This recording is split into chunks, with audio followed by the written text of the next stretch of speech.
अच्छा हाँ, तो बड़े जोर से बोल रही थी आप। मेरे देवर की शादी हुई थी, उससे पहले ये कोई काम से बाहर नहीं जाता था, सिर्फ कराची में रहता था, वो भी ज्यादा से ज्यादा 1 से 2 घंटे काम को देता था, बाकी दोस्तों में रहता था।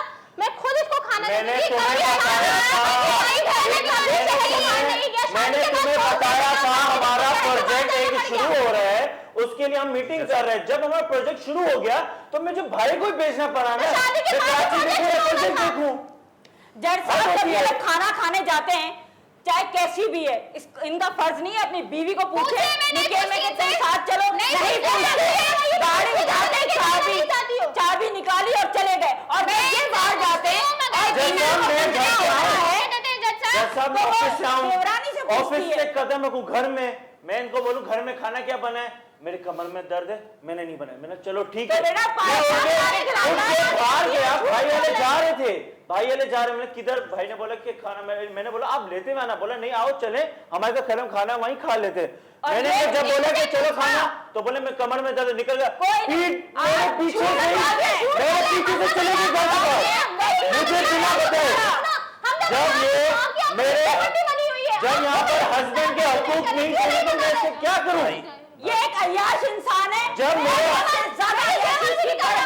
कोई ऐसे नहीं करता, कोई ऐसे नहीं करता, सुबह 5 बजे काम पे निकलते शाम को आता।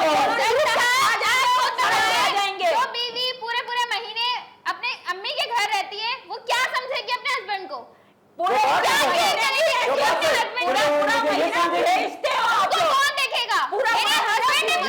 क्यों चली जाती हो? मुझे बोलते हैं रोजाना मुझ पे मारता है, मुझे पीटता है, देवराजी के पास से आता है, इतना खुश है, मुझ पे हाथ उठाने लग जाता है, मेरे कपड़े निकाल के बोलता है जाओ अपने घर जाओ, मुझे छोड़ के भी नहीं आता, घर से बाहर निकाल देता, ना कुछ किराया आता है ना कुछ। झूठ मत बोलो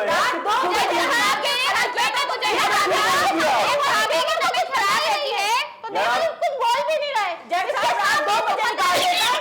जैनी मरीज ये आदमी 2 बजे आपका देख रहा हूँ, लिहाज कर रहा हूँ, दूसरी दफा मैं लिहाज कर रहा हूँ, अपनी हक पे रहें, अपनी हक पे रहें, इज्जत करता हूँ, अपनी इज्जत पे रहें। बैठ जाओ, ये तरीका नहीं है, तरीके से बात करें। जब से देखिए इज्जत पहुंचा दी हमें, तो तुम्हारी इज्जत ठीक है, अल्हम्दुलिल्लाह बहुत इज्जत है, हर जगह पर नाम है तुम्हारी, कोई इज्जत नहीं है।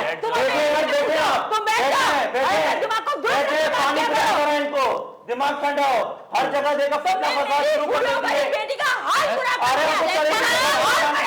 साहब, मैं अपनी बहन के बच्चों का सारा महीने का खर्चा मैं उठाता हूँ, उसके पता नहीं कहां से इतना बारीक इंसान मैंने जिंदगी में नहीं देखा है। एक फोन में पहुंच जाते हैं मेरे घर पे, चमांडे में दूध हर चीज पहुंचा देते हैं। ये हो गए तो देने पड़ेंगे मुझे। भाई होता है, भाई जब इससे तो आज तक इसकी शादी नहीं हुई है। आप पता है ये पेपर और दूध तक पहुंचा सकते हैं, बस उसके अलावा जिंदगी कोई नहीं है।